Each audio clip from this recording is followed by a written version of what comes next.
नमस्कार, जय हिंद, जय भारत। भारतीय अवाम ताकत दल अपने भारतीय भाई बहनों अर्थात अपने देश भारत की जनता अर्थात अपनी भारतीय अवाम से भारतीयता आधारित आपसी श्रद्धा, भारतीयता आधारित आपसी स्नेह, भारतीयता आधारित आपसी प्रेम, भारतीयता आधारित आपसी अखलाक मोहब्बत, भारतीयता आधारित आपसी सहयोग, भारतीयता आधारित आपसी सम्मान, भारतीयता आधारित आपसी एकता, भारतीयता आधारित आपसी भाईचारा तथा भारतीयता आधारित आपसी सद्भाव को समझने व उसे आत्मसात करके वैसा ही और उसी अनुसार आचरण एवं व्यवहार करने हेतु और इसके समस्त भारत में प्रचार प्रसार करने हेतु और प्रत्येक देशवासी को इसकी अहमियत और महत्व को समझाकर उसे अपनाते हुए वैसा ही और उसी अनुसार आचरण एवं व्यवहार करने हेतु प्रत्येक देशवासी को अपना ही भारतीय भाई बहन मानकर, समझकर और अपनाकर उनके साथ वैसा ही और उसी अनुसार आचरण एवं व्यवहार करने हेतु सतत, सदैव और हमेशा अदब के साथ, आदर के साथ अर्ज करता है, विनती करता है। सर्वप्रथम अपने आदरणीय भारतीय भाई बहनों से ये बताना आवश्यक है कि भारतीय अवाम ताकत दल जब भी अपने भारतीय भाई बहनों से मुखातिब होता है तो उनसे एक नागरिक के रूप में जो प्रतिज्ञा पत्र जो है पढ़वाता है और उनसे निवेदन करता है कि इसका उपयोग जो है पहले वो प्रतिज्ञा जरा सुन लीजिए। और इसलिए कि लोगों में एक नागरिक के रूप में वो भाव आना चाहिए, भाव भी आना चाहिए और वो बर्ताव, वो आचरण भी आना चाहिए। तो उसमें जो है सबसे जो फोटो लगी हुई है तो सबसे पहले है हमारे परम आदरणीय राष्ट्र महानायक, राष्ट्रभक्त शिरोमणि नेताजी सुभाष चंद्र बोस की, इसके बाद शहीद आजम भगत सिंह की और इसके बाद बाबा साहब भीमराव अम्बेडकर जी की, इसके बाद अमर शहीद चंद्रशेखर आज़ाद की, इसके बाद अमर शहीद अशफाकुल्ला जी की और इसके बाद है अमर शहीद श्रीमती रानी गडिलिव की। हालांकि 2-3 नाम वो छूट जा रहे हैं, खास करके अमर शहीद खुदीराम बोस, अमर शहीद सुब्रमण्यम भारती, अमर शहीद श्रीमती रानी चंद्रिमा, अमर शहीद श्रीमती रानी लक्ष्मीबाई, इसलिए कि वो थोड़ी जगह की कमी है। तो ये और इसी से काफ़ी मैंने बिल्कुल संकेत मिलेगा कि ये भारतीय अवाम ताकत दल जो अमर शहीदों की बात करता है तो ये पूरे जो अपनी भारत भूमि है उसके कोने कोने से लोगों ने अपना त्याग, बलिदान, कुर्बानी और अपने प्राणों का बलिदान दिया है। तो वो प्रतिज्ञा जो है एक भारतीय नागरिक के रूप में वो प्रतिज्ञा करनी है। तो आइए, तो वो लिखा हुआ है कि राष्ट्रभक्त शिरोमणि नेताजी सुभाष चंद्र बोस जिंदाबाद, शहीद आजम भगत सिंह जिंदाबाद, डॉक्टर BR अम्बेडकर जिंदाबाद, अमर शहीद चंद्रशेखर आज़ाद जिंदाबाद, अशफाकुल्ला, खुदीराम बोस, सुब्रमण्यम भारती, रानी गडिलिव आदि जिंदाबाद। फिर है जय हिंद, जय भारत। इसके बाद है भारतीय एकता अमर रहे, राष्ट्रभक्ति अमर रहे और भारतीय गणतंत्र अमर रहे। ये तो उसकी हेडिंग हो गई। अब आइए जो है कि प्रत्येक भारतीय भाई बहन द्वारा की जाने वाली प्रतिज्ञा जो कि हम और किस रूप में, भारतीय नागरिक के रूप में प्रतिज्ञा जो है, वो प्रतिज्ञा ऐसे है, मैं पढ़ रहा हूँ, धीरे धीरे सुनिएगा। राष्ट्रभक्त शिरोमणि नेताजी सुभाष चंद्र बोस, शहीद आजम भगत सिंह, अमर शहीदों चंद्रशेखर आज़ाद, अशफाक उल्लाह, खुदीराम बोस, सुब्रमण्यम भारती, रानी गडिलू आदि की शहादत एवं राष्ट्र रत्न बाबा साहब भीमराव अंबेडकर के योगदान से निर्मित भारत के संविधान संदेश ने हम सभी भारतीय भाई बहनों को जो प्रेरणा दी है, जो शिक्षा दी है, उसके आधार पर हम सभी भारतवासी अर्थात हम सभी भारतीय भाई बहन निम्न प्रतिज्ञा करते हैं। प्रतिज्ञा पहली क्या है? हम सभी भारतवासी इस भारत के भारतीय नागरिक हैं। ये पहली प्रतिज्ञा है। दूसरी प्रतिज्ञा है कि हम भारतीय हैं शुरू से आखिर तक और हमेशा। इसके अलावा हमारा न तो कोई वजूद है और न ही कोई पहचान। मैं इन दोनों को फिर से पढ़ दे रहा हूँ। पहली प्रतिज्ञा है कि हम सभी भारतवासी इस भारत देश के भारतीय नागरिक हैं। दूसरी है कि हम भारतीय हैं शुरू से आखिर तक और हमेशा। इसके अलावा हमारा न तो कोई वजूद है और न ही कोई पहचान।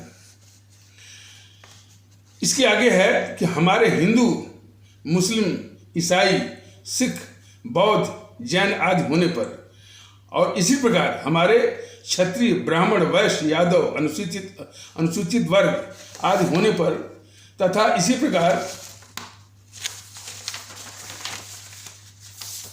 हमारे बंगाली, तमिल, पंजाबी, तेलुगु आदि होने पर गर्व करने का सवाल ही नहीं उठता, क्योंकि हमारे भारतीय कद, स्टैचर, पहचान, आइडेंटिटी के समक्ष ये सभी पहचान बहुत ही लघु, तुच्छ और बौने हैं। तो इसको मैं फिर से पढ़ दे रहा हूं ताकि और स्पष्टता हो जाए। हमारे हिंदू, मुस्लिम, ईसाई, सिख, बौद्ध, जैन आदि होने पर और इसी प्रकार हमारे क्षत्रिय, ब्राह्मण, वैश्य, यादव, अनुसूचित वर्ग आदि होने पर तथा इसी प्रकार हमारे बंगाली, तमिल, पंजाबी, तेलुगु आदि होने पर गर्व करने का सवाल ही नहीं उठता, क्योंकि हमारे भारतीय कद, स्टैचर, पहचान, आइडेंटिटी के समक्ष ये सभी पहचान बहुत ही लघु, तुच्छ और बौने हैं। यही तो समझना है कि हमारा जो भारतीय कद है उसके आगे कोई कहे हम हिंदू हैं, हम मुस्लिम हैं, हम ठाकुर, हम ब्राह्मण, हम तमिल, तेलुगु हैं, तो वो कद जो है भारतीय कद के आगे बहुत ही बौना, तुच्छ और लघु है। इसके आगे है हमारी भारतीयता एवं भारतीय एकता।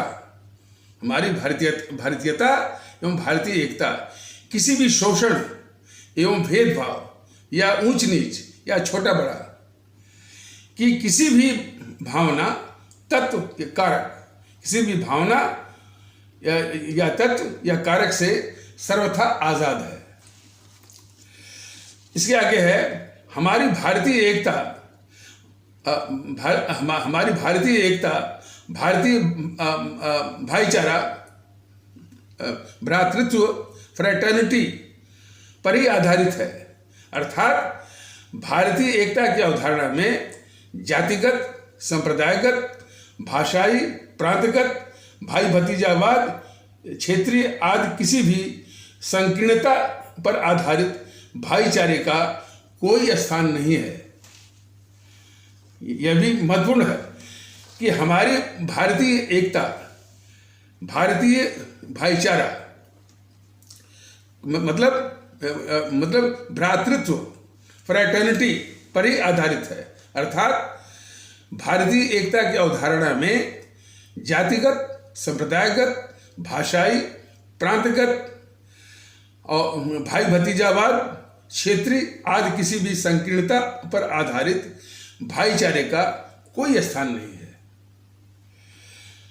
अंतिम है, हमने अब तक बंटकर, बिखर कर व्यक्तिगत स्वार्थ किसका था? जाति, इसी का स्वार्थ है। जातिगत, संप्रदायगत, भाषाई, प्रांतगत, भाई भतीजावाद, क्षेत्रीय, समूहगत व प्रलोभन, तो ये आपका व्यक्तिगत स्वार्थ हो गया, के वशीभूत होकर समाज और देश विरोधी, भ्रष्ट, अपराधी, तिकड़मी एवं राजनीति को लूट धंधा बनाने वाले आदि तत्वों को चुनकर संसद विधानसभाओं, स्थानीय निकायों तथा सामाजिक एवं पेशेवर संगठनों के चुनी जाने वाले निकायों में भेजकर बहुत बड़ा सामाजिक राष्ट्रीय अपराध किया है, जिसका प्रायश्चित अब हम सिर्फ पात्र लोगों, जो शब्दों में, अल्फाजों में, कहासुनी में नहीं, बल्कि वास्तविकता, हकीकत में प्रतिशत कुछ भी हो सकता है, प्रतिशत 40% है, 50% है, कि 30% है, कि 60% है, तो उसका कोई खास मतलब नहीं है। लेकिन वो गुण जरूरी है, कुछ भी हो सकता है, गुण चरित्र आवश्यक है। तो वो क्या है गुण? कि वो राष्ट्रभक्त हो, समर्पित हो, कर्तव्यनिष्ठ हो एवं चरित्रवान होंगे। उन्हीं को चुनकर संसद, विधानसभाओं, स्थानीय निकायों तथा सामाजिक एवं पेशेवर संगठनों के चुनी जाने वाली निकायों में भेजकर करेंगे। ये बहुत ही महत्वपूर्ण बात है और इसको मैं फिर से पढ़ दे रहा हूँ। हमने अब तक बंटकर, बिखर कर व्यक्तिगत स्वार्थ किस चीज़ का है?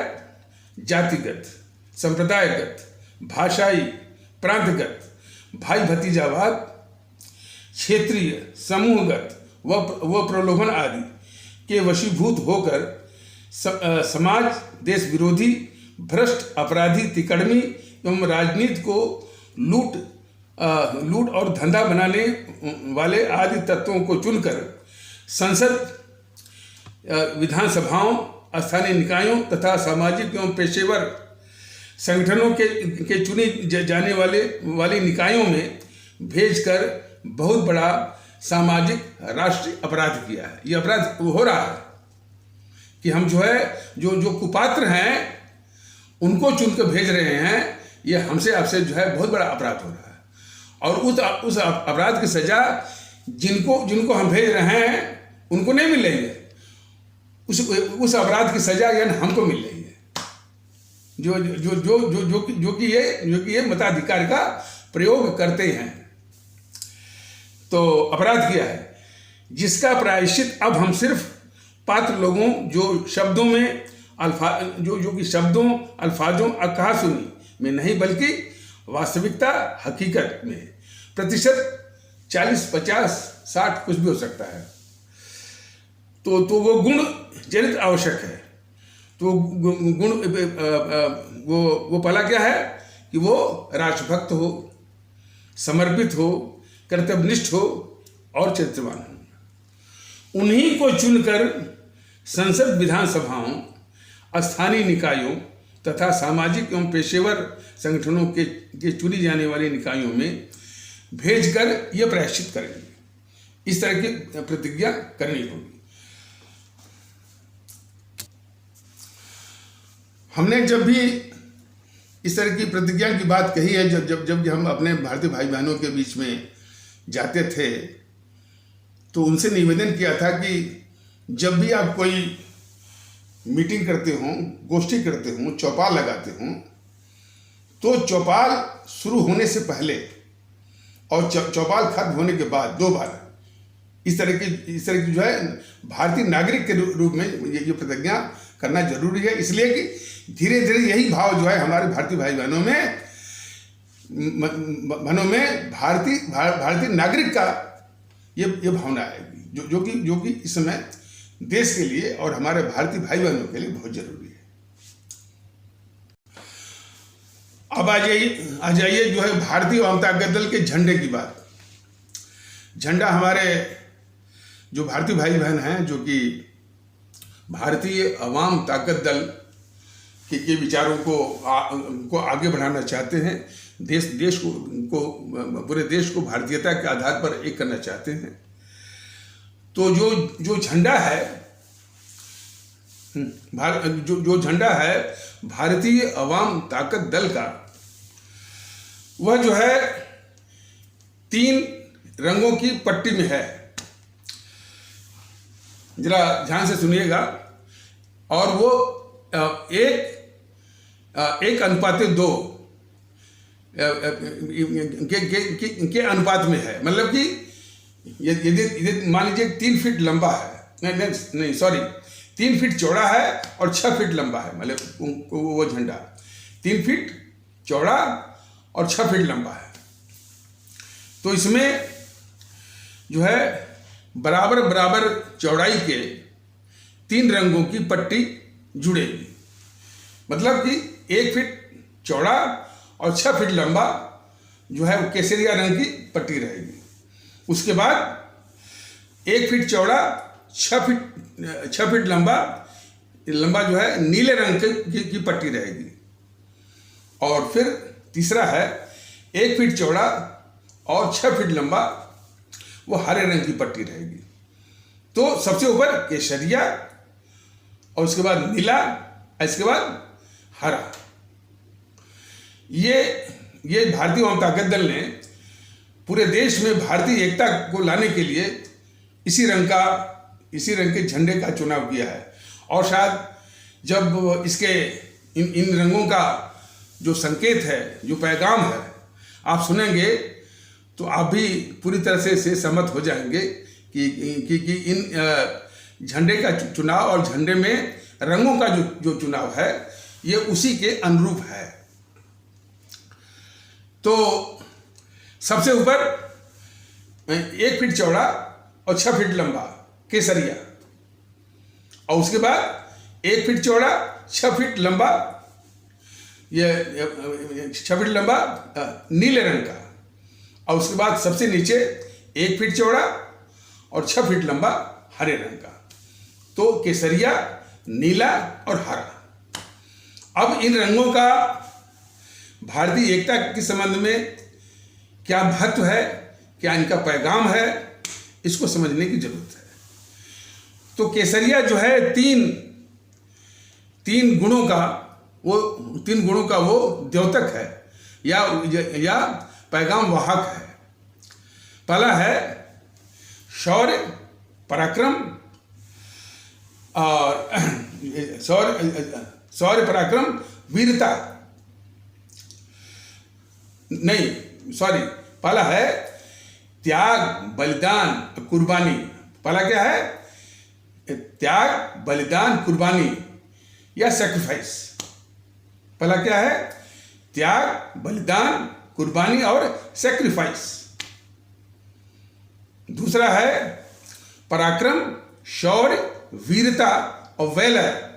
तो वैलर वो अंग्रेजी का शब्द है, तो ये आपका दूसरा है। तीसरा है निर्भीकता, निडरता, फियरलेसनेस। तो ये 3 गुणों का वो पैगाम वो देता है। कौन? केसरिया। अब आइए उसके ठीक नीचे जो है आपका नीले रंग का। तो इस नीले रंग को कभी कोई लोग जो है वो बाबा साहब भीमराव अंबेडकर से उसको जोड़ते हैं। ठीक है, उनका जो पैगाम था वो जो है इन रंगों के द्वारा भी जो है वो पैगाम जाएगा और लोग समझेंगे। तो नीले रंग का जो संकेत है और जिन विचारों का वो द्योतक है, वो है भारतीयता आधारित समता, भारतीयता आधारित बराबरी और भारतीयता आधारित एकता। ये 3 चीजों का संकेत है वो नीला रंग। भारतीयता आधारित बराबरी, भारतीयता आधारित समता और भारतीयता आधारित एकता। ये हमारा नीले रंग का हुआ। और जो सबसे नीचे है वो हरा रंग, वो है तरक्की, खुशहाली और भारतीय भाईचारा। हरा रंग क्या है? तरक्की, खुशहाली और भारतीय भाईचारा। तो मैं समझता हूं कि ये इन तीनों रंग का तो मैंने कहा कि ये जो चौड़ी चौड़ी जो पट्टियां, 3 पट्टियां हैं, वो 1-1 फीट की, वो बराबर चौड़ाई की पट्टियां हैं। तो 1-1 फीट की ये 1-1 फीट चौड़ाई की ये 3 पट्टियां आप जोड़ेंगे तो चौड़ाई में हो जाएगा 3 फीट और लंबाई में कितना हो जाएगा? 6 फीट। तो 1 संबंधित 2 के अनुपात में वो आपका झंडा बन जाएगा। अब चाहे तो वो मुहर भी लगा सकते हैं, भारतीय अवाम ताकत दल। तो अभी भारतीय अवाम ताकत दल संसाधन में संघर्ष कर रहा है और हमारे भारतीय भाई बहन चाहे तो इस तरह का झंडा जो मैंने अभी बताया है, हो सकता है कि कुछ और मौक़ों पर ये बताया जाए। तो इस तरह का झंडा मैं इसको फिर से कह दे रहा हूं कि जो झंडा है वो 1 संबंधित 2 के अनुपात में, मतलब कि यदि 3 फीट चौड़ा है तो 6 फीट लंबा होना चाहिए। तो चौड़ाई में जो 1-1 फीट चौड़े के 3 रंगों के, तो 1 फीट चौड़ा और 6 फीट लंबा केसरिया, उसके नीचे 1 फीट चौड़ा 6 फीट लंबा नीला, और उसके नीचे 1 फीट चौड़ा और 6 फीट लंबा हरा। और इसका जो महत्व है हमारे राष्ट्रीय परिप्रेक्ष्य में, उसको भी समझने की जरूरत है, या उसको भी महत्व देने की आवश्यकता है। तो जो केसरिया जो रंग है वो है त्याग, बलिदान, कुर्बानी और सेक्रीफाइस, इसका वो द्योतक है। दूसरा ये शौर्य, पराक्रम, वीरता, वेलर, VALOUR, वेलर। और तीसरा है निर्भीकता, निडरता, फियरलेसनेस। ये है, तो ये 3 गुणों का वो द्योतक है केसरिया। और फिर इसके बाद नीला। तो नीला जो है यानी किस पैगाम का वाहक है? वो है भारतीयता आधारित बराबरी, भारतीयता आधारित समता, भारतीयता आधारित एकता। और यही पैगाम तो हमारे बाबा साहब ने दिया था कि हमारा भारतीय समाज जातिविहीन समाज हो और सच्चे अर्थों में वो समता आधारित हो, बराबरी आधारित हो, और इसी आधार पर एकता होनी चाहिए। तो वही चीज इस झंडे के पैगाम में आत्मसात है, निहित है। और उसके नीचे हरा, माने कि 1 फीट चौड़ा 6 फीट लंबा हरा, वो है हरा। तो हरा जो है जिस पैगाम का वो संकेत है वो है तरक्की, खुशहाली और भारतीय भाईचारा। तो मैं समझता हूं कि हमारे सभी आदरणीय भारतीय भाई बहन इस झंडे के रंगों के चुनाव से ही समझ गए होंगे कि भारतीय अवाम ताकत दल मैंने कैसे और किस रूप में हमारे सभी भारतीय भाई बहनों को भारतीयता आधारित एक करना चाहता है। हमारे आदरणीय भारतीय भाई बहनों, आप जानते होंगे और देखते भी होंगे कि भारतीय अवाम ताकत दल पूरे देश में भारतीयता आधारित एकता, भाईचारा, आपसी सद्भाव, आपसी अखलाक मोहब्बत स्थापित करने के लिए निरंतर अभी फिलहाल सोशल मीडिया के, यूट्यूब के वीडियो के माध्यम से ये कोशिश कर रहा है। जो ये हमारे देश में राजनीतिक दल हैं, जो कि वास्तव में राजनीतिक दल नहीं बल्कि वो हमारे भारतीय समाज की विघटन और विखंडनकारी ताकतें हैं। और हमारे समाज में जो पहले से चली आ रही बिखराव और विघटन को उसको और ख़राब करके और चौड़ा करके सत्ता ने वोट और सत्ता छीनने की साजिश में निरंतर वो सक्रिय है। तो जब से ये भारतीय अवाम ताकत दल का भारतीयता आधारित एकता की मुहिम जो चल रही है, तो एक तो उनको ये आशंका सता रही है कि यदि भारतीय एकता आ गई तो फिर इनकी जो विखंडन और विघटनकारी गतिविधियां हैं जिनके आधार पर ये वो वोट और सत्ता हथियाते हैं, तो उन गतिविधियों का क्या होगा। तो अब इसको रोकने के लिए, मतलब कि भारतीय अवाम ताकत दल के इस एक भारतीयता आधारित एकता को रोकने के लिए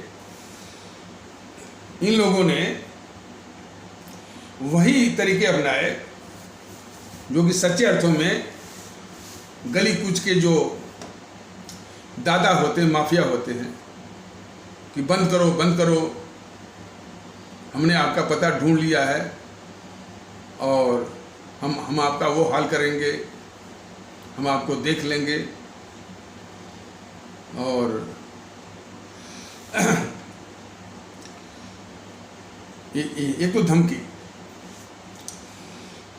उसमें विशेषता यह है कि जितने तथ्य रखे जा रहे हैं भारतीय अवाम ताकत दल के द्वारा, उन तथ्यों का इनके पास कोई जवाब नहीं है। या दूसरे शब्दों में कि भारतीय अवाम ताकत दल के भारतीय एकता के विचारों का सामना करने के लिए इन राजनीतिक दलों के पास कोई तर्क नहीं है, कोई विचार नहीं है और कोई नैतिक बल और नैतिक साहस नहीं है। तो इसलिए ये जो है कि एक आपराधिक वृत्ति के अनुसार अब जो भाषा होती है माफियाओं की, दादाओं की, कि इसको बंद कर दो, हम देख लेंगे, बुलडोजर चलवा देंगे, तमाम बातें। और अकेले बीजेपी नहीं, बीजेपी भी है, जीएनपीसी गांधी नेहरू परिवार चांडाल चौकड़ी काकस भी है, इसी तरह से और लोग हैं। भारतीय अवाम ताकत दल ने इस संबंध में ये कहा था कि भारतीय अवाम ताकत दल जो बात रख रहा है अपने आदरणीय भारतीय भाई बहनों के सामने, यदि किसी को गलत लगती है या इन दलों को गलत लगता है, तो एक लंबी चौड़ी बहस जो कि लाइव होनी चाहिए करवा दें। मैं अकेला एक और रहूँगा और उस ओर जो है जितनी भी राजनीतिक पार्टियां हैं उनके नेता और उनके प्रवक्ता हो सकते हैं। तो ये जनता को फैसला करने दीजिए कि मैं जो कह रहा हूँ या भारतीय अवाम ताकत दल जो कह रहा है वो सही और या सत्य है या इनकी असलियत क्या है, हमारे आदरणीय भारतीय भाई बहन अच्छी तरह से जानते हैं। तो मैंने कई बार वो आह्वान किया, लेकिन चूंकि ये इतने गुमान में हैं, गुमान में इसलिए हैं कि सत्ता पर काबिज हैं, मशीनरी या तंत्र पर काबिज हैं, व्यवस्था पर काबिज हैं, संसाधनों पर काबिज हैं। तो गुमान में तो बहुत है। हमने तो ये भी कहा कि मैं इस देश का नागरिक हूं और वो मेरे लिए पर्याप्त है। देखिए, इस विषय में कई लोग ये बोलते हैं कि भाई आप तो नेता हो गए और नेताओं का क्या भरोसा। हमने कई बार समझाया है कि मैं नेता नहीं हूँ, मैं इस देश का एक भारतीय नागरिक हूँ और भारतीय नागरिक की जो हैसियत है वह नेता वगैरह से, नेता ही नहीं मंत्री, प्रधानमंत्री, यहाँ तक कि राष्ट्रपति से भी ऊपर है, क्योंकि वो सब जो है वो जनता के नौकर है और मैं इस देश का भारतीय नागरिक हूँ। और जो मैं ये कर भी रहा हूँ, एक भारतीय नागरिक की हैसियत से ही मैं कर रहा हूँ। तो मैं नेता नहीं, और यदि मैं नेता नहीं हूँ तो कोई भी नेता नहीं, मोदी भी नेता नहीं है, बाकी तो खैर छोड़ दीजिए, अखिलेश और ये राहुल गांधी, ममता बनर्जी, ये सब नेता नहीं है। जहाँ तक नेता का सवाल है, नेता वो होता है कि जो देश की समस्याओं का एक मुश्त जो है वो समाधान दे, इन वन हैंड जो है वो समाधान दे, और देश को जो है एक दिशा दिखाए, एक दर्शन दे। तो इस संबंध में भारतीय अवाम ताकत दल का और मेरा भी यह अटूट विश्वास है कि इस देश को सौभाग्यवश एक ही नेता प्राप्त हुआ था। वो थे हमारे परम आदरणीय राष्ट्र महानायक, राष्ट्रभक्त शिरोमणि नेताजी सुभाष चंद्र बोस, जिन्होंने ये कहा था कि तुम मुझे खून दो, मैं तुम्हें आज़ादी दूंगा। हालांकि ये दो वाक्यों का है, लेकिन इसके पैगाम, इसका जो संदेश है, इसका जो मैसेज है, वो फार रीचिंग इम्प्लीकेशंस वाला है, बहुत दूर तक है। उन्होंने ये कहा कि भाई सबसे पहले हमारी आवाम जो है वो कुर्बानी शहादत के लिए मानसिक रूप से पहले तैयार हो, इसके बाद ही वह आज़ादी पाने के लिए नैतिक रूप से वो अधिकारिणी बन सकती है।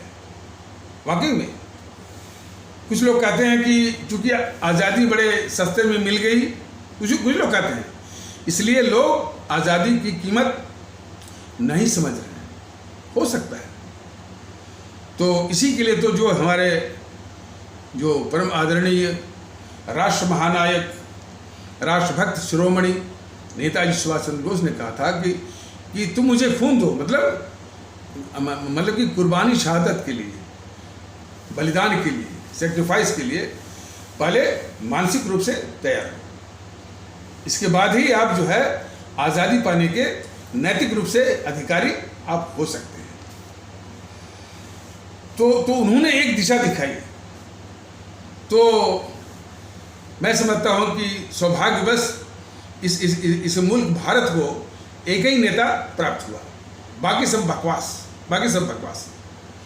तो मैं नेता नहीं हूँ, मैं तो एक भारतीय नागरिक हूँ, एक नीति में चला रहा हूँ, जनता को मैं जगा रहा हूँ, जागृत कर रहा हूँ कि किन तरीकों से वह जिस कष्ट के और जिस दुर्दशा के दलदल में वो फंसी हुई है, उसका निदान उसके हाथों में है, उसका समाधान उसके हाथों में है। और वो निदान जो है वो एक होकर के ही संभव है, वो भी भारतीयता आधारित। कुछ ये बीजेपी के सिखाए पढ़ाए छुटभइये और जो कहते हैं, और ख़ास करके फेसबुक वगैरह की सोशल मीडिया पर जो अपनी बातें कहते हैं, हालांकि उसका जवाब देने के लिए भारतीय अवाम ताकत दल आवश्यक नहीं मानता है, लेकिन जिस तरह से कहते हैं तो उससे स्पष्ट होता है कि उनके जो मास्टर हैं, उनके जो बॉसेस हैं, जो उनको सिखाते पढ़ाते हैं, वो किस मानसिकता के हैं, इसे स्पष्ट होता है। तो वो जो है उलूल जुलूल आधारहीन बातें वो कहा करते हैं। थोड़ा उनके नमूने जरा आप सुनिए, उसी से आपको अंदाज हो जाएगा कि इनकी मानसिकता क्या है। जब भारतीय अवाम ताकत दल एकता की बात करता है तो ये सिखाए पढ़ाए, बीजेपी की सिखाए पढ़ाए छुट भैया ये करते हैं। जब भगवान ने ही यानी 5 उंगली बनाया और 5 उंगलियां बराबर नहीं है, तो ये यूट्यूब वाले सर जो है वो एकता की बात क्यों करते हैं? ये बीजेपी के लोग समझें, 5 उंगलियां हैं, ठीक है, लंबाई में उनमें फ़र्क हो सकता है, लेकिन वो काम की तभी हो सकती हैं जब ये 5 मिलें, तभी वो हाथ जो है काम करने के लायक हो सकता है। तो काम करने के लायक वो तभी हो सकता है जबकि 5 उंगलियां मिलें। शारीरिक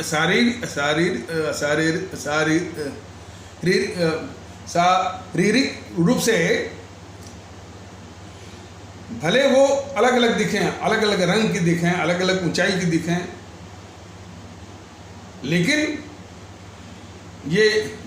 लेकिन वो मैंने हमारा देश जो है काम के लायक तभी होगा जब सभी लोग एक साथ होंगे। तो 5 उंगलियां जब मिलेंगी तभी वो काम कर सकता है हाथ, तभी आप खाना भी खा सकते हैं। तो एकता जो है बहुत जरूरी है। और वैसे भी शरीर का जो भेद है, शरीर का जो रंग है, इसके कोई मायने नहीं होते हैं। और सिर्फ लेकिन आपका व्यवहार क्या है, आपका बर्ताव क्या है, आपका आचरण क्या है, ये मायने रखता है। तो ये तर्क लेके आते हैं, कभी कभी बहुत घटिया किस्म का तर्क ले आते हैं। वो घटिया किस्म के तर्क इनका ये है, कहते हैं कि यदि एकता आ गई तो हमारे बगल में मुल्ले भी बैठ जाएंगे, मौलवी भी बैठ जाएंगे, चमार भी बैठ जाएंगे। ये तर्क है बीजेपी के सिखाए पढ़ाए छुट भाइयों को। तो जो इनको सिखाते हैं उनकी मानसिकता जरा पढ़िए, जानिए। उनका मतलब कि यदि एकता आ गई तो इनके पास में जिनको मुल्ला कहते हैं, मौलवी कहते हैं, चमार कहते हैं, अब जरा समझिए, वो इस देश में रहते हैं।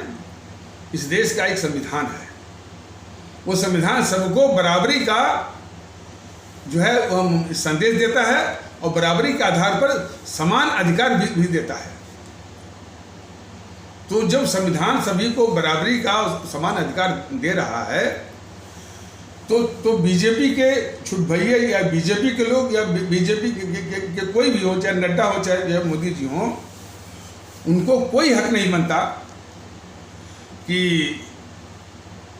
ये कहने का कि वो ये मुल्ला है, तो ये मौलवी है, तो ये चमार। उसका दूसरा भी पहलू है, जिसके मस्तिष्क में इस तरह का जो जहर भरा हो, यानी हमारे भारतीय भाई बहनों को अभी भी वो मुल्ला समझ रहा हो, मौलवी समझ रहा हो और चमार समझ रहा हो, तो वो कितना घातक है हमारे भारतीय समाज के लिए, ये समझने की आवश्यकता है। और सुनने में तो ये भी आता है कि ये बीजेपी के ही लोग या बीजेपी में जो कट्टरवादी तत्व हैं, हमारे इस्लाम आस्था वाले भारतीय भाई बहनों को कई अपमानजनक शब्दों से उनको आहत करते रहते हैं। बोलते हैं पंचर पुत्र, मियाँ, कटुआ, जिहादी, पाकिस्तानी, गद्दार। अक्सर ये देखने को मिलता है कि ये बीजेपी में जो हमने कहते हैं पूरी बीजेपी, लेकिन ये कट्टरवादी तत्व उस बीजेपी पर हावी है। तो सवाल इस बात का है कि ऐसे तत्व जिनके दिमाग में इतना विष भरा हुआ हो कि हमारे भारतीय भाई बहनों को भारतीय नागरिक का सम्मान देने के लिए भी वो तैयार न हो, उनको कटुआ कहें, उनको पंचायत पुत्र कहें, तो समझ जाइए ये तत्व जो है या उन तत्वों को पालने वाली बीजेपी जो है कितनी खतरनाक हो सकती है हमारे मुल्क के लिए। कुछ जो विरोध करने वाले हैं कहते हैं कि ये भारतीयता क्या करेगी, रोटी देगी, रोजगार देगी। ये ऐसे लोगों को यही बताना आवश्यक है कि भारतीय एकता वो देगी जो कि इनको रोटी भी देगी और रोजगार भी देगी। इतना वो समझ लें। भारतीय एकता के आधार पर ही यदि पात्र लोग चुने जाएं, सत्ता में जाएं, सरकार बनाएं, तो ये जो रोटी रोजगार इत्यादि का हालात वो दिन रात होता है, इसकी कोई समस्या न हो। अब रोजगार पर यदि हम बोलने लगेंगे तो ये विषय थोड़ा सा भटक जाएगा। रोजगार के माने जो है सरकारी नौकरी ही नहीं होता। रोजगार मतलब कोई ऐसा धंधा जिससे आपकी जीविका चल सकती है। और उसमें और बेरोजगारी में कई आयाम हैं। ये जो तमाम engineering college, medical college, management college, group of institutions, खास करके ये समाजवादी पार्टी के ज़माने में, अखिलेश यादव के शासनकाल में तमाम जो है कुकुर मुत्तों की तरह जो है ये फैल गए। और वहाँ पर शिक्षा के गुणवत्ता की जो है की घोर हत्या होती है। तो अब वो जो विद्यार्थी निकलते हैं जिनमें शिक्षा के गुणवत्ता का अभाव है, तो कैसे उनको रोजगार मिलेगा? मान लीजिए विदेशी कंपनियां बाहर से आती भी हैं, तो वो जो है जो योग्य होगा उन्हीं को रोजगार मिलेगा। और जिनको सिर्फ कागज पर डिग्री मिली हुई है वो वंचित हो जाएंगे। तो यह भी एक समस्या है, लेकिन इसका निदान है। निदान ये है कि आपने इंजीनियरिंग की है, अब कैसे की है ये मायने नहीं रखता। आपने डॉक्टरी की है ये भी मायने नहीं रखता है। कोई हुनर सीखिए, कोई कौशल, कोई स्किल। तो कौशल विकास एक योजना है मोदी सरकार की, लेकिन मैं देखता हूँ कि ये कौशल विकास योजना जो है, मैं कई लोगों से जिलों में पूछवाया तो उसका आता पता नहीं। मोदी जी ने घोषणा तो कर दी, लेकिन कितना वो अमल में आया इसकी न कोई खोज है न खबर है। लेकिन वास्तव में कौशल विकास योजना को यदि सही रूप में और उसको 100% लागू किया जाए, और इसके बाद मुद्रा लोन योजना, आपको शायद 50 लाख का लोन बगैर किसी गारंटी के मिल जाता है। तो जो भी आप हुनर, जो भी कौशल, जो भी आप ये स्किल आप सीखे हुए, उसके आधार पर खुद का रोजगार आप कर सकते हैं और 4 और लोगों को रोजगार आप दे भी सकते हैं। तो ये बहुत ही ये बहुत बढ़िया ये योजना है, बशर्ते ये उपलब्ध हो। देखने में आया कि उन जिलों में कई जिलों में पूछवाया, खास करके एटा है और ये आपका ये बुलंदशहर इत्यादि में इसका अता पता नहीं। और यह मोदी जी को भी मालूम होगा कि इन्होंने 8 साल पहले तो घोषणा कर दिया, लेकिन कितना जमीन पर उतरा है इसकी फिक्र मोदी जी को नहीं है। लेकिन वो योजना है बहुत बढ़िया, वो रोजगार सृजन के लिए। और दूसरा है महंगाई। सवाल इस बात का कि हमारे देश के लुटेरों ने इस देश का धन लूट करके विदेशों में जो है वो काला धन के रूप में वो जमा किया हुआ है।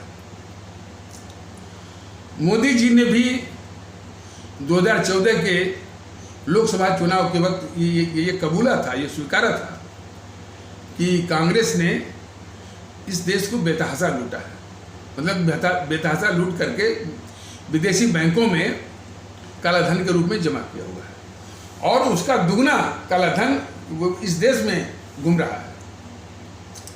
और वो जो काला धन विदेशी बैंकों में जमा है वो फिर किसी और माध्यम से मॉरिशस रूट और कोई रूट के जरिए फिर आकर के ये सफ़ेद हो रहा है, उसकी लॉन्ड्रिंग हो रही है, यानी वो काले धन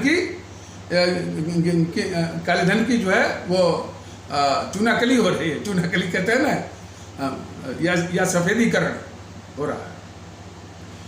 तो ये मोदी जी के सरकार के तत्वाधान में हो रहा है। हम ये नहीं कहते कि ये सिर्फ जो है मोदी जी के सरकार में ही हो रहा है। इसके पहले तो जब मैंने इन कांग्रेसियों की जब सरकार थी तब तो धड़ल्ले से हो रहा था।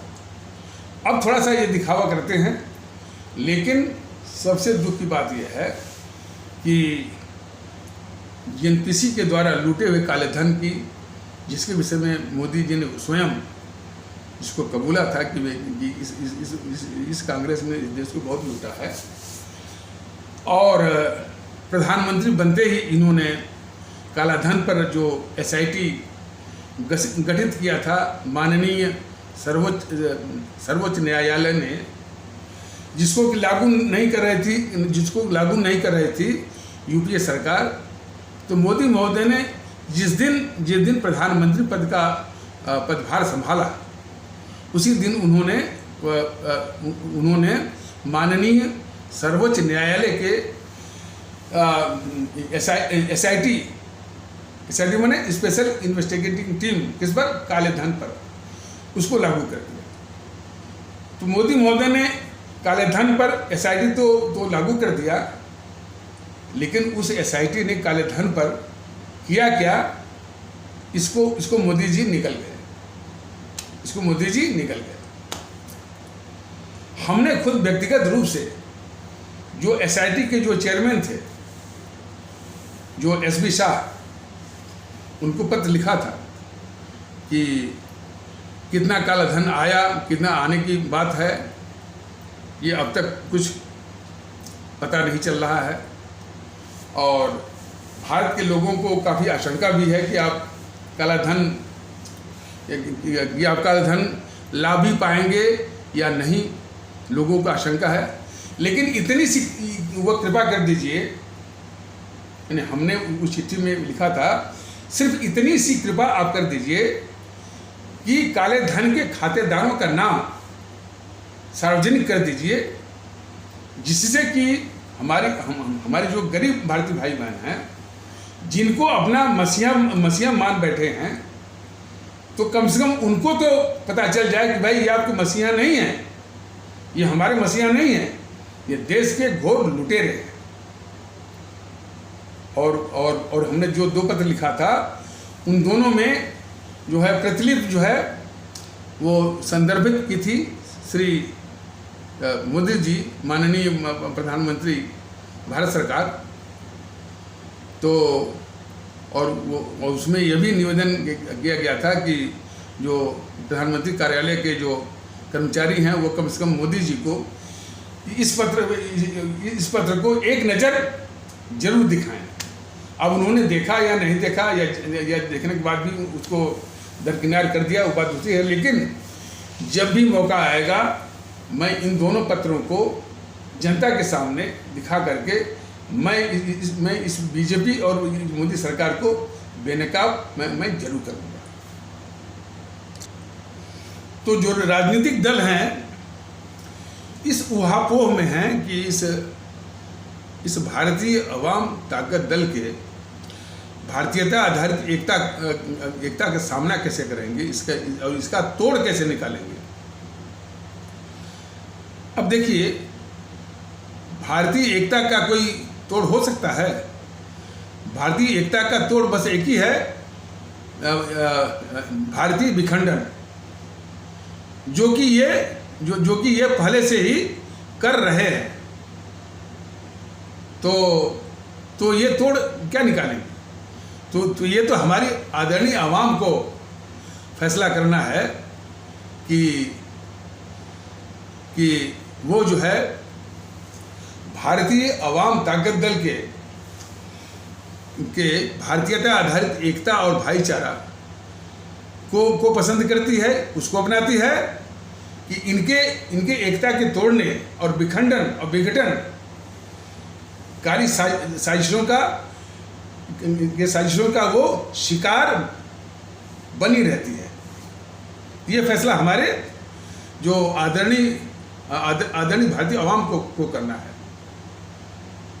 क्या करना है कि वो जो है भारतीय अवाम ताकत दल के भारतीयता आधारित एकता और भारतीयता आधारित भाईचारा और भारतीयता आधारित सद्भाव और इखलाक मोहब्बत को अपनाकर देश को मजबूत करती है और देश में एक अच्छा वातावरण आपसी भाईचारे का जो कि नफरत के अभिशाप से मुक्त हो, उसको अपना करके और इन राजनीतिक दलों जो जब ये सत्ता में पहुंच जाते हैं उनके कुकर्मों से निजात पाती है या इन विघटनकारी ताकतों के जो है वो इन विघटनकारी ताकतों के का शिकार बन करके निरंतर जो है वो इनके अभिशाप को झेलने के लिए वो अभिशप्त रहती है। ये फैसला करना है अपने आदरणीय भारतीय अवाम को। तो ये सब इसमें एक मैंने इसी जुगत में है कि आखिर ये भारतीय अवाम ताकत दल का तोड़ क्या हो सकता है। सुना है कि कुछ क्षेत्रीय दल शायद जो जेडीयू, आरजेडी, टीएमसी इत्यादि कर रहे हैं कि हम लोग जो है भारतीय एकता को रोक देंगे, हमारे पास जो है जातिवाद का, संप्रदायवाद का, भाषावाद का ट्रम्प कार्ड है। लेकिन सवाल इस बात का है कि हमारी जो भारतीय अवाम है वो जो है क्षेत्रवाद, जातिवाद, संप्रदायवाद जिसको कि ये ट्रम्प कार्ड मानते हैं, हमारी अवाम, हमारे आदरणीय भारतीय भाई बहन उसका शिकार होते हैं या उस दलदल से बाहर आकर के भारतीयता आधारित एकता के आधार पर एक होकर के इनको माकूल जवाब देते हैं। तो ये सब कुछ हमारे आदरणीय भारतीय अवाम पर निर्भर करता है। और कुछ लोग खास करके बीजेपी के जितने सिपा सालार यूट्यूबर हैं सोशल मीडिया पर, अब जो मुद्दे, जो विषय भारतीय अवाम ताकत दल के जो लोकप्रिय हो रहे हैं उसकी नकल कर रहे हैं। एक होता है ना कि भाई नकल भी करो तो अकल से, वरना वो पकड़ा जाएगा। और उसको अब हमारी भारतीय आदरणीय भारतीय अवाम बड़े अच्छे से पकड़ भी लेगी। लोकप्रिय मुद्दों को चुराने की आदत इन विखंडनकारी जो ताकतें हैं जो कि राजनीतिक दलों के वेश में हैं, इस ज़माने से है। मैंने पहले भी बताया था कि ये जिस समय आज़ादी की जंग चल रही थी, तो आज़ादी की लड़ाई का मुखौटा पहने हुए कांग्रेस जो है ये आज़ादी नहीं मांग रही थी, ये मांग रही थी डोमिनियन स्टेटस। लेकिन हमारे ये अमर शहीद राष्ट्रभक्त और क्रांतिकारी भगत सिंह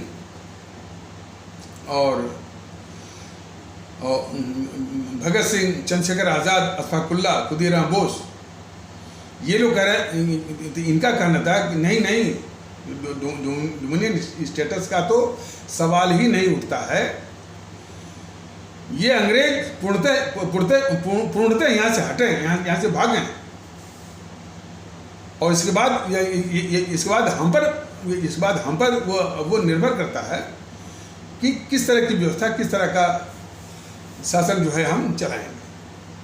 तो जब ये मुद्दा हमारी आवाम में लोकप्रिय होने लगा, तो ये कांग्रेस जो कि आज़ादी की मांग नहीं कर रही थी, वो तो सिर्फ डोमिनियन स्टेटस की बात करती थी, और डोमिनियन स्टेटस के विषय में भी बताया गया कई बार कि जो देश डोमिनियन स्टेटस अपनाता है तो कोई भी व्यवस्था वो लागू कर सकता है।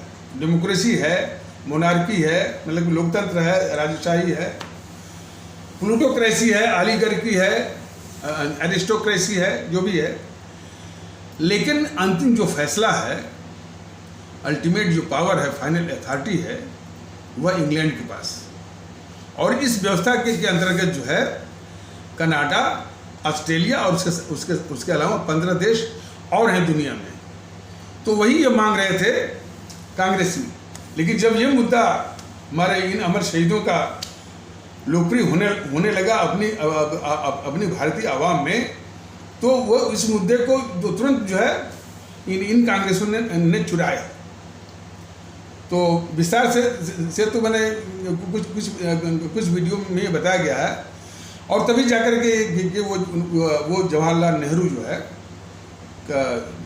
जिसको कि कांग्रेस अध्यक्ष बनवाया इस गद्दार मोहनदास करमचंद गांधी ने, और उसने जो है पूर्ण स्वराज की घोषणा किया 30 दिसंबर 1929 को लाहौर में रावी नदी के तट पर।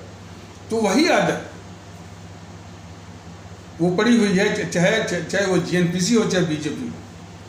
लोकप्रिय मुद्दों को चुराने की इनकी आदत और इनका इतिहास रहा है। ये तर्क क्या देते हैं, जैसे कि कोई हर्षवर्धन त्रिपाठी है, बीजेपी का यूट्यूबर, वो ये कह रहा था कि ये भारतीयता क्या होती है, हम जन्म से भारतीय। अरे हर्षवर्धन त्रिपाठी महोदय, ये कहाँ कहा जा रहा है कि आप भारतीय नहीं हैं? आप ही ने पूरे देश के लोग भारतीय हैं।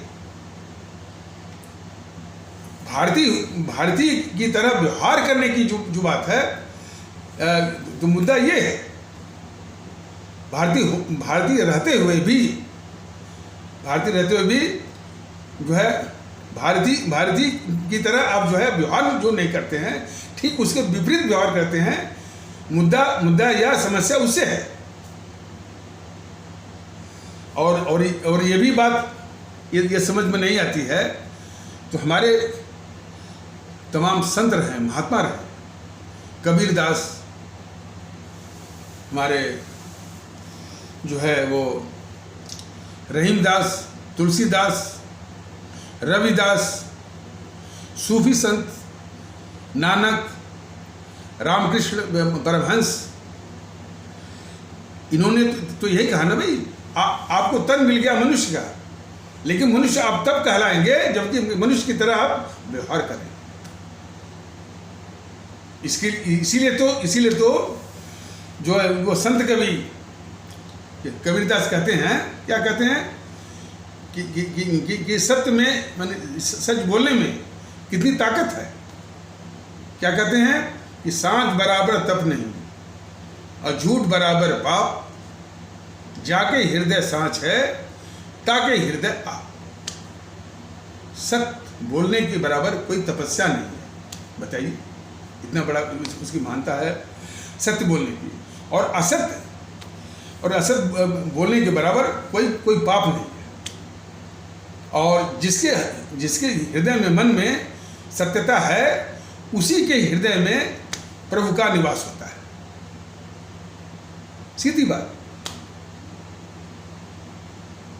उन्होंने संत कबीरदास ने ही कहा था कि पोथी पढ़ पढ़ जग मुआ और पंडित भया न कोई, 2.5 अक्षर प्रेम का पढ़े से पंडित हो।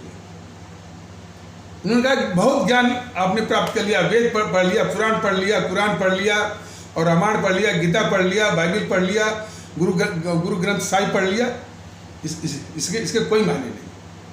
जो 2.5 अक्षर प्रेम का है ना, उसी को पढ़िए और उसी को जीवन में उतारिए, तब तो पढ़ना जो है वो सार्थक हो। छोटी सी बात, लेकिन उसका असर, उसका आयाम बहुत बड़ा। उसी तरह से हर्षवर्धन त्रिपाठी महोदय लोगों को, हर्षवर्धन त्रिपाठी महोदय जैसे लोगों को ये बताना जरूरी है, सिर्फ भारतीय होने से बात नहीं बनती है। भारतीय की तरह व्यवहार करना है। भारतीय तो बोल दिया, इसके बाद आप शुरू हो गए कि ये हिंदू है तो ये मुसलमान है, तो ये सिख है तो ये ईसाई है, ये ब्राह्मण है तो ये ठाकुर है, तो ये निषाद है, तो ये व्यवहार है आपका भारतीयता का। ये तो समस्या है। तो इस देश के सभी लोग भारतीय हैं, लेकिन भारतीय अवाम ताकत दल जो निवेदन कर रहा है, आपका व्यवहार, आचरण व्यवहार और बर्ताव भारतीयता का होने चाहिए। क्या मतलब कि सभी अपने देश के लोगों को भारतीय मानिए, सभी देश के लोगों को अपना ही भारतीय भाई बहन मानिए आप, और उसी तरह से मानना ही नहीं, उसी तरह से बर्ताव करना होगा। तो वो है सच्चे रूप में भारतीयता। हर्षवर्धन त्रिपाठी जैसे लोगों का ये तर्क नहीं कि हम जन्म से भारतीय हैं। जन्म से तो लोग मनुष्य भी रहते हैं। वही मनुष्य जो अपराध भी करता है, चोरी भी करता है, डकैती भी करता है, तो वो भी कहे कि हम भी मनुष्य हैं। तो सिर्फ शरीर धारण करने से, सिर्फ जो है वो इस अधिकार के हम भारतीय ये कहने से वो बात नहीं बनती है। पिछले कई एपिसोडों में यह स्पष्ट किया गया था कि ये जो गद्दार जवाहरलाल नेहरू है, किस प्रकार, किस साजिश के तहत और कितनी बड़ी साजिश के तहत जो है इसके हाथ में सत्ता जो है वो थमाई गई। और उसमें जो इंस्ट्रूमेंटल रोल था, जो सबसे बड़ी भूमिका थी, वो इस गद्दार मोहनदास करमचंद गांधी की थी। और अब तो बताया गया, हालांकि इस संबंध में पहले भी बताया गया है। अब यदि उसको उतना ही विस्तार से बताया जाएगा तो ये विषय बड़े भटक जाएगा। लेकिन बस यही कहना है कि इस गद्दार मोहनदास करमचंद गांधी ने गद्दार जवाहरलाल नेहरू के हाथों में जो सत्ता जो दिलवाई, तो उस जवाहरलाल नेहरू के पक्ष में एक भी कांग्रेसी नहीं था। और ये मोहनदास करमचंद गांधी जो कि नेहरू के साथ था, जिसने की साजिश करके जो है सत्ता उसको दिलवाई, वो खुद कांग्रेस का प्राथमिक सदस्य ही नहीं था। जरा सोचिए इस बात को, कितने अच्छे से भारतीय अवाम ताकत दल ने इसकी व्याख्या की थी, समझाया था। और ये भी बताया था कि 15 में से 12 प्रांतीय इकाइयों ने समर्थन किया था सरदार पटेल को। और उसमें जो कांग्रेस अध्यक्ष के लिए जो प्रस्ताव करना था या जो समर्थन देना था, यही मान करके कि जो कांग्रेस का अध्यक्ष बनेगा वही अंतरिम मंत्रिमंडल, इंटरिम कैबिनेट का प्रधानमंत्री या प्राइम मिनिस्टर बनेगा। तो यही जान करके तो कांग्रेस जो है पूरी पक्ष में थी कि भारत का पहला प्रधानमंत्री सरदार पटेल ही हों। लेकिन किस तरह से साजिश करके ये गद्दार मोहनदास करमचंद गांधी ने इस गद्दार जवाहरलाल नेहरू के हाथों में सत्ता सौंपी, और उसका अंजाम तो आप लोग देखते होंगे। 25 से 30 लाख हमारे भारतीय भाई बहनों की जान गई। वो जो पाकिस्तान में गए वो भी अपने ही भारतीय भाई बहन, जो इस देश में है वो भी अपने भारतीय भाई बहन, उनकी जाने गई 25 से 30 लाख, और 3 करोड़ से ऊपर लोगों के घर उजड़े। तो इतनी बड़ी तबाही के मंजर पर ये गद्दार मोहनदास करमचंद गांधी ने गद्दार जवाहरलाल नेहरू के हाथों में सत्ता सौंपवाई। इसके विषय में अब जाकर के ये हर्षवर्धन त्रिपाठी जैसे लोग कह रहे हैं कि सरदार पटेल के पक्ष में ये 11 या 12% का ये कहने से क्या मतलब। और बीजेपी के लोग और हर्षवर्धन त्रिपाठी जैसे लोग जब जानते हैं कि इतनी बड़ी गद्दारी इसने किया मोहनदास करमचंद गांधी ने, तब भी इसको जो है राष्ट्रपिता महात्मा, किस बात का महात्मा भाई बताइए ना। जिसकी साजिश के कारण हमारे 25 से 30 लाख लोग मारे जाएं, वो जो है अहिंसा का पुजारी, जिसने विश्वासघात किया, ये झूठ बोलता रहा। ये गद्दार मोहनदास करमचंद गांधी अपने देशवासियों से झूठ बोलता रहा कि पाकिस्तान मेरी लाश तो बनेगा, पाकिस्तान जब बने तो मेरे शरीर के 2 टुकड़े कर देना, ये झूठ बोलता रहा। जबकि अंदर खाने ये साजिश कर रहा था उस गद्दार जवाहरलाल नेहरू को सत्ता दिलाने के लिए, यहाँ तक कि यदि देश को भी बांटना पड़े तब भी देश को बांट करके भी उस गद्दार जवाहरलाल नेहरू को सत्ता वो दिलाने तक की सीमा तक वो पहुंच गया, ये गद्दार मोहनदास करमचंद गांधी। तो अब इसको क्योंकि जेएनपीसी के नेहरू को सत्ता मिली थी, तो जेएनपीसी वालों ने तो अपने चाटुकार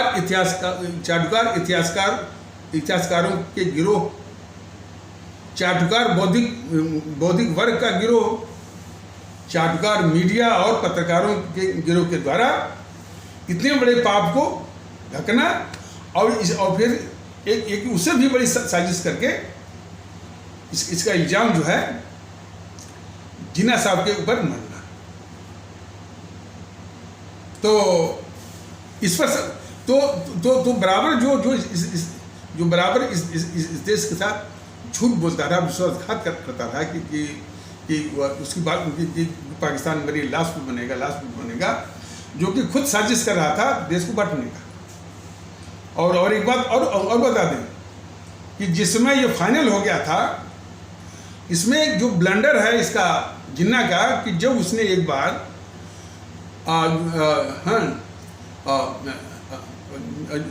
बार अविभक्त भारत के प्रधानमंत्री का दावा किया था, इसने जिन्ना ने, मोहम्मद अली जिन्ना ने, तो वो फिर भारत के एक छोटे से टुकड़े पर कैसे वो मान गया और खामोश हो गया। ये उसकी बहुत बड़ी भूल, बहुत बड़ा वो ब्लंडर था जिसका खामियाजा भारत तो भुगत ही रहा है, पाकिस्तान भी वो भुगत रहा है बनकर।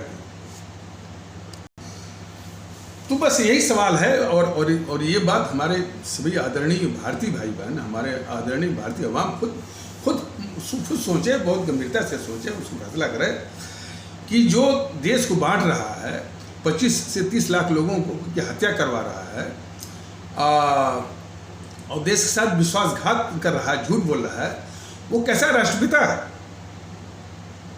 और कैसा वो सत्य का पुजारी और कैसा वो अहिंसा का पुजारी। और इतना ही नहीं, जब इसे मोहनदास करमचंद गांधी से पूछा गया कि भाई जब पूरी कांग्रेस जो है सरदार पटेल के पक्ष में थी, तो आपने जवाहरलाल नेहरू को प्रधानमंत्री क्यों बनवाया? अब उसका उत्तर आप लोग सुन लीजिए। ये कह रहा है मोहनदास करमचंद गांधी कि जवाहरलाल नेहरू को अच्छी अंग्रेजी आती है और वो विदेशों से बड़ा अच्छा संबंध रख सकते हैं और बहुत वो अच्छे किस्म के अंग्रेज हैं। इस मोहनदास करमचंद गांधी को लानत है कि जिन अंग्रेजों के खिलाफ लड़ते हुए हमारे कई अमर शहीद जो है वो कुर्बान हो गए, अपने प्राणों की आहुति दी, अपने हंसते जो है फांसी के फंदे को चूमा, हंसते मौत को गले लगाया। जब वो सत्ता का हस्तांतरण हो रहा है, तब ये गद्दार मोहनदास करमचंद गांधी फिर अंग्रेज को ही बिठा रहा है गद्दार जवाहरलाल नेहरू के रूप में। देखिए इसका, और इसके बाद सिलसिला चला। फिर इस गद्दार जवाहरलाल नेहरू ने भारत को राष्ट्रमंडल का सदस्य वो बनवा दिया। राष्ट्रमंडल का सदस्य मतलब कि एक तरह से अपरोक्ष रूप से गुलामी। इसलिए राष्ट्रमंडल का अध्यक्ष जो है by virtue office and ex officio, उसका जो अध्यक्ष है वो इंग्लैंड की जो महाराजा या महारानी होती है। तो फिर एक अपरोक्ष रूप से पराधीनता, गुलामी, फिर इसने ला दिया इसे गद्दार जवाहरलाल नेहरू ने। तो जिन अंग्रेजों के खिलाफ हमारे अमर शहीदों ने जान दे करके, प्राण दे करके, कुर्बानी दे करके आज़ादी लाई, और जब अंग्रेजों के द्वारा जो सत्ता हस्तांतरण का वक्त आया, तो फिर जो है फिर वही अंग्रेजों को बिठाना। और यही नहीं, गद्दार जवाहरलाल नेहरू ने सिर्फ इस देश को राष्ट्रमंडल का ही सदस्य नहीं बनवाया। पहला जो स्वतंत्र भारत, हालांकि वो स्वतंत्र तो था भी नहीं, लेकिन उनके शब्दों में स्वतंत्र भारत का जो पहला गवर्नर जनरल भी ये गद्दार जवाहरलाल नेहरू उस अंग्रेज को ही बनाया। किसको? माउंटबेटन को। तो ये सब कितने घोर गद्दार हैं इस देश के।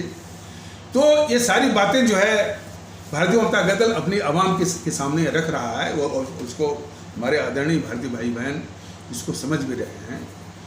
तो उसी में से एक टुकड़ा काट करके हर्षवर्धन त्रिपाठी जैसे जो बीजेपी के समर्थक यूट्यूबर कहते हैं कि सरदार पटेल को बनना चाहिए था। अरे सरदार पटेल नहीं बने, कितने अभिशाप ये झेला है भारत, इसकी कोई इम्तिहान नहीं।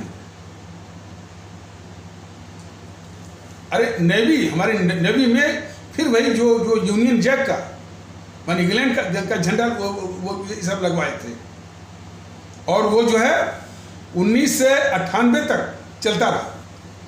फिर जो वाजपेयी सरकार ने शायद उसको बदला, और फिर वाजपेयी सरकार के जाने के बाद फिर इन गद्दार जेएनपीसी वालों ने फिर जो है यूनियन जैक जो है, मैंने वो इंग्लैंड वाला झंडा नेवी के झंडे के साथ लगा दिया। तो ये सब मतलब कि बाई कोर ये देश के दुश्मन हैं जेएनपीसी वाले। और ये बात हम अगले एपिसोड में विस्तार से बताएंगे। ये बीजेपी कितनी गद्दारी कर रही है इस देश के साथ, कि इतनी दुविधाओं में वो खुद रहती है और उसी दुविधा का शिकार बनाती है हमारे आदरणीय भारतीय भाई बहनों को। तो हमारे आदरणीय भारतीय भाई बहन जरा गौर करें, उसकी दुविधा नंबर 1 यह जो है मोहनदास करमचंद गांधी को जो है राष्ट्रपिता मानती है, या महात्मा गांधी भी कहती है, और उसके हत्यारे को, जो उसका हत्यारा है जो गोडसे, नाथूराम गोडसे को देशभक्त भी कहती है। ये दोनों जो है, आप माने ये दोनों चीजें दुविधा वाली, इसी दुविधा में ये बीजेपी जी रही है और लोगों को बरगला रही है। भारतीय जनता दल तो साफ कह रहा है कि भाई ये मोहनदास करमचंद गांधी इस देश का बहुत बड़ा गद्दार है, और उसके मारने में नाथूराम गोडसे तो एक मुखौटा है, उसके मारने में इसी गद्दार जवाहरलाल नेहरू का हाथ है। जांच नहीं हुई ना, ये स्पष्ट है। लेकिन इनकी दुविधा जरा देखिए, उस गांधी को ये महात्मा भी कहेंगे, राष्ट्रपिता भी कहेंगे, और उसके हत्यारे को देशभक्त भी कहेंगे। इनकी जो दुविधा है, सावरकर को ये पूजेंगे देशभक्त के रूप में। सावरकर के विषय में भी भारतीय जनता दल ने बराबर कहा है कि वो हमारे महान देशभक्त थे, और उन्होंने आज़ादी की लड़ाई के लिए बहुत यातनाएं झेली हैं, करी हैं। तो ये सावरकर को पेश करते हैं देशभक्त या आज़ादी की लड़ाई के एक जो है वो आज़ादी की लड़ाई के एक योद्धा के रूप में। तो ये पेश करते हैं एक देशभक्त के रूप में इनको, वीर सावरकर को। लेकिन जब जीएनपीसी इसी सावरकर को नीचा दिखाती है और वो कहानी बना के लाती है कि इन्होंने अंग्रेजों से माफ़ी मांगी, तो उस जीएनपीसी के माफ़ी मांगने के का ये समर्थन भी करते हैं। जरा देखें ना, ये बीजेपी वाले सावरकर को सामने लाते हैं एक देशभक्त के रूप में। लेकिन जब जीएनपीसी मतलब गांधी नेहरू परिवार चांडाल चौकड़ी काकस वाले या कांग्रेस वाले जब इसी सावरकर को नीचा दिखाने के लिए इस तरह की रचित कहानियां लाते हैं कि वीर सावरकर ने अंग्रेजों से माफ़ी मांगी थी, तो उसका ये समर्थन भी करते हैं। इनकी दुविधा तो आप देखिए ना। तो और ये मैं कहता तो आप लोग कह सकते हैं कि भाई आप कोई जो है इस तरह से कोई रचित बात आप कह रहे हैं। माफ़ी मांगने वाली जो घटना है वो इस बीजेपी सरकार या मोदी सरकार के जो रक्षा मंत्री हैं राजनाथ सिंह, उन्होंने संसद में खुद कबूला था कि हाँ, सावरकर ने अंग्रेजों से माफ़ी मांगी थी। लेकिन उन्होंने एक छोटा सा राइटर लगा दिया कि वो गांधी के कहने पर। तो यदि गांधी के कहने पर मान लीजिए उन्हीं की बात ली जाएगी, यदि गांधी के कहने पर सावरकर ने माफ़ी मांगी, तो फिर उस गांधी को बीजेपी वाले महात्मा क्यों बोलते हैं? जो कि लोगों से बोल करके वो अंग्रेज सरकार से वो माफ़ी, अंग्रेजी सरकार से वो माफ़ी मंगवाती रही। किनके द्वारा? जो हमारे आज़ादी की लड़ाई के योद्धा थे, देशभक्त थे। तो जरा इसको सोचिए कि यदि राजनाथ सिंह की बात को सत्य माना जाए कि सावरकर ने अंग्रेजों से माफ़ी मांगी थी लेकिन गांधी के कहने पर, तो जिस गांधी के कहने पर सावरकर जैसे देशभक्त जो है वो अंग्रेजी सरकार से माफ़ी मांगते हैं, तो फिर जो है ये मोहनदास करमचंद गांधी महात्मा कैसे, जो कि सावरकर जैसे देशभक्तों से बोल करके अंग्रेजी सरकार से माफ़ी मंगवाता है। और दुविधा जरा इनका देखिए। ये भारतीय संविधान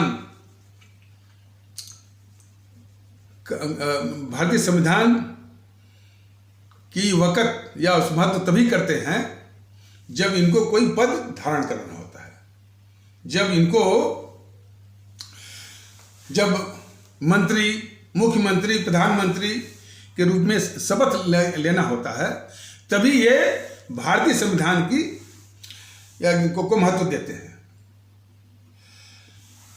और वो शपथ लेने के बाद तुरंत सारी इनकी करतूतें जो है भारतीय संविधान के आदर्शों और आदेशों के सर्वथा खिलाफ होती हैं।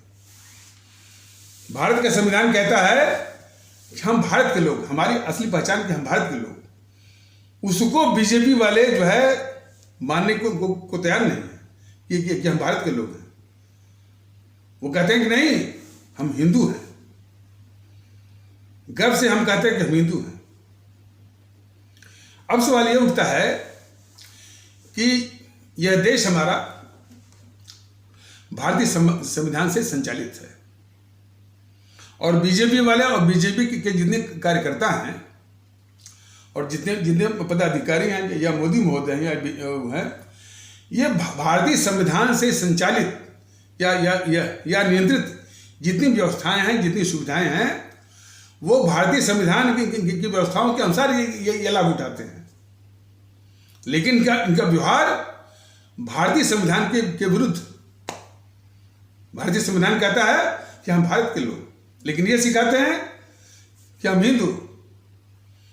और यही नहीं, इनके समर्थकों में तमाम सुना गया है कि मोदी जी जो है इसको हिंदू राष्ट्र वो बना देंगे। तो ये सबसे बड़ी दुविधा का ये प्रमाण है बीजेपी के लिए कि भारत का संविधान की इज्जत तभी ये करते हैं जब इनको उसकी शपथ लेकर के कोई पद ग्रहण करना होता है।